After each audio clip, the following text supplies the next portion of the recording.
Avant RID Info, il y avait Reflet 8. Née en 2000, la chaîne couvrait toute la communauté de communes de Markolsheim et environ, soit 8 communes. Reflet 8 désignait le nom de la chaîne, mais aussi celui du magazine. Ce magazine de 20 minutes sortait une fois par mois. À cette époque, c'est Stéphanie Malorand, aujourd'hui journaliste à France 3 Alsace, qui présentait l'émission. Il y a environ 16 ans, elle décide d'arrêter les piges et de quitter le monde de la radio chez RFI à Paris pour venir travailler en Alsace. Bonjour, bienvenue sur Reflet 8 pour ce nouveau rendez-vous mensuel sur votre canal local. Donc je suis arrivée comme ça un peu incidemment, en me demandant bien où je mettais les pieds, parce que de passer de la capitale à Sainte-Marie-aux-Mines et Markolsheim, c'est quand même un énorme choc. Et en même temps, j'ai été charmée. Et je me suis dit que vraiment, je ne connaissais pas ma région natale, puisque moi, je suis native de Mulhouse. Quand on a juste fini ses études, moi, j'avais l'impression de savoir plein de choses. C'est bon, enfin, j'étais un peu blasée, quoi. Ouais, c'est bon, je sais. Et là, je retombais sur mes pattes en me disant, ah ben non, mais là, il y a tout un univers que j'ai à découvrir.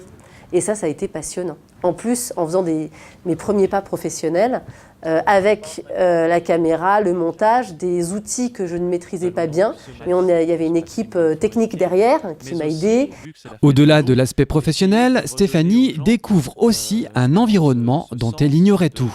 Le RID, je ne savais pas ce que c'était. Je ne savais pas qu'il y avait au printemps ces eaux submergées comme ça sur les champs. On y allait, je me rappelle, pour avoir des belles images au petit matin. On se levait tôt, on n'avait pas d'horaire. C'est aussi ça que j'aime dans ce métier. On n'avait pas d'horaire, on découvre avec un ciel rose, les champs complètement submergés d'eau. Je découvrais ça.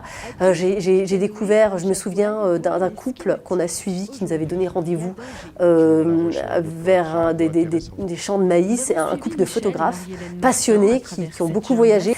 J'ai été passionnée de cette rencontre parce qu'ils m'ont emmenée dans une espèce de jungle avec des lianes. Je n'avais jamais vu des paysages comme ça, des forêts comme ça en Alsace.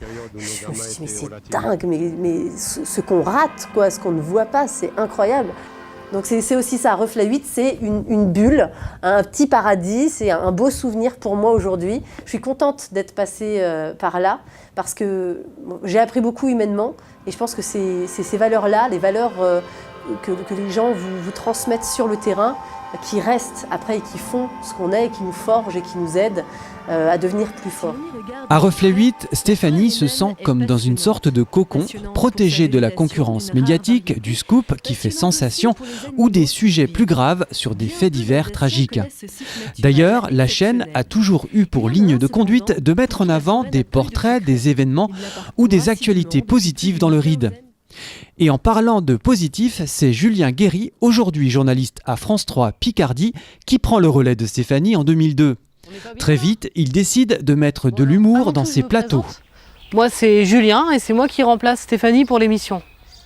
Bon bah, on se fait la bise, hein. Pas de chichi. Ah, chez moi, c'est 3. Je suis de Poitiers, c'est pour ça. D'ailleurs, j'étais stagiaire pour la chaîne de l'emploi de Canal+, j'étais monteur. Et en fait, il m'avait promis un contrat qui n'arrivait pas. Et donc je restais stagiaire de mois en mois. Et un jour de colère, j'ai commencé à regarder un peu partout ce qu'il y avait comme offre d'emploi. Et donc j'ai envoyé plein de mails à plein de télévisions en disant voilà, je suis un jeune monteur, je débute, est-ce que vous avez une place ? Et à l'époque, monsieur Jacques Dautor, qui dirigeait la société, ici, m'a répondu oui, on cherche un monteur, mais on ne cherche pas que un monteur, on cherche aussi un journaliste reporter d'images, on cherche un rédacteur, on cherche tout ça dans la même personne. Si vous vous sentez de faire un essai, venez nous voir, on vous paye le billet et puis vous faites un essai. Et donc je suis venue et j'ai passé une journée complète parce que c'était pas juste un entretien. À l'époque, Jacques m'avait demandé de faire carrément tout un reportage. Donc je me suis pas dégonflé, j'ai pris la caméra, je suis allé faire un reportage, un faux reportage, je suis rentré le monter. Et puis quelques jours après, il m'a rappelé en me disant c'est bon, vous pouvez commencer, c'était le 4 mars 2002. Il restera plus de 3 ans à sillonner le RID. Cette expérience professionnelle lui a permis de se perfectionner en tant que journaliste reporter d'images. À l'époque, effectivement, j'avais fait que des stages en entreprise où chacun était cloisonné dans un secteur, dans un métier. En venant ici, je me suis aperçu que ce qui pouvait être très bien, c'était de toucher un peu à tout. J'ai commencé à faire de la présentation ici, j'ai eu ma carte de presse ici. Et ça a été vraiment super enrichissant comme première expérience. J'ai découvert une région que je ne connaissais pas du tout, où je me suis quand même bien acclimaté pour rester 3 ans, quand même un peu aimé. Et puis, il y avait aussi ce côté proche des habitants, le fait de connaître aussi les gens qu'on va filmer, le fait qu'ils aient un retour direct sur le travail, que le lendemain ils peuvent nous croiser dans la rue et dire j'ai vu le reportage hier, ouais c'était bien ou c'était pas bien, mais en tout cas on a un retour direct, on a un contact avec les gens. Et ça c'est super intéressant. Ce qui a été bien aussi dans cette première expérience, c'est que je pouvais commencer à faire des bêtises. Parce que je peux pas concevoir la télé sans avoir un petit truc dans les sujets pour garder un peu le spectateur à l'écoute. Et du coup, ouais, là, c'était les premières fois où je pouvais tenter de faire des choses. Dans les commentaires, je sais qu'il y avait des fois, il fallait discuter avec le chef parce qu'il n'était pas d'accord. Mais oui, tout ça, ça a commencé un peu à forger ce que je voulais être à la télé. Durant son passage sur la chaîne, il change le format. L'émission, consacrée à un seul sujet par mois, devient une émission comprenant 4 sujets. De plus, Julien cesse de présenter les plateaux de l'émission en octobre 2004. En novembre 2005, c'est un autre Julien qui le remplace, Julien Charcosset. Il termine un CDD à France 3 Île-de-France pour reprendre les rênes de Reflet 8. Même s'il n'apparaîtra pas sur Reflet 8, il présentera quelquefois le 13 minutes sur Pierre-Issel TV. Pendant 5 ans, il sera le journaliste de la communauté de communes du Markolsheim et environ. De ces années, il garde un bon souvenir. Alors là, des images, j'en ai beaucoup, que ce soit lors des reportages, ou que ce soit dans l'ambiance de travail. Je garde en tête franchement les marchés de Noël. Ouais, il y a des petits reportages qui ont été faits, notamment avec un apiculteur. Où, là, je regarde un souvenir assez étrange, puisqu'il y avait les bourdonnements des abeilles dans les oreilles et c'était un peu bizarre. Après son aventure dans le Ride, il décide de partir dans le sud et de créer sa propre structure audiovisuelle. Alors aujourd'hui, je suis toujours dans la vidéo. Je suis à mon compte.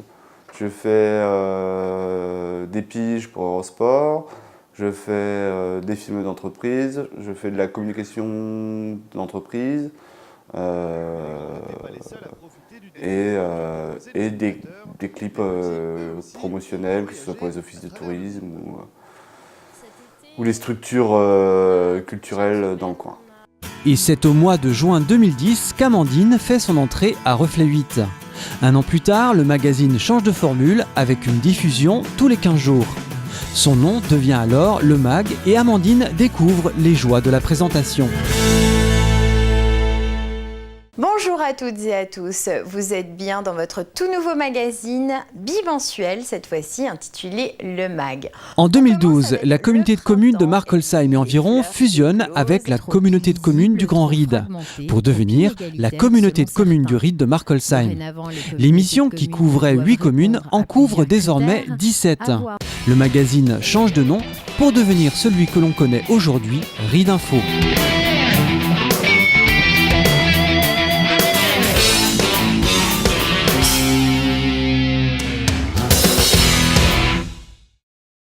Bonjour à tous et bienvenue dans ce tout nouveau magazine intitulé Ride Info, qui couvre toute la communauté de communes du Ride de Markolsheim. Dernière nouveauté, Grussenheim est entré dans la communauté de communes du Ride de Markolsheim le 1er janvier 2016. Depuis sa création, la chaîne locale a produit près d'une 60aine d'heures de magazines consacrés au territoire du Ride.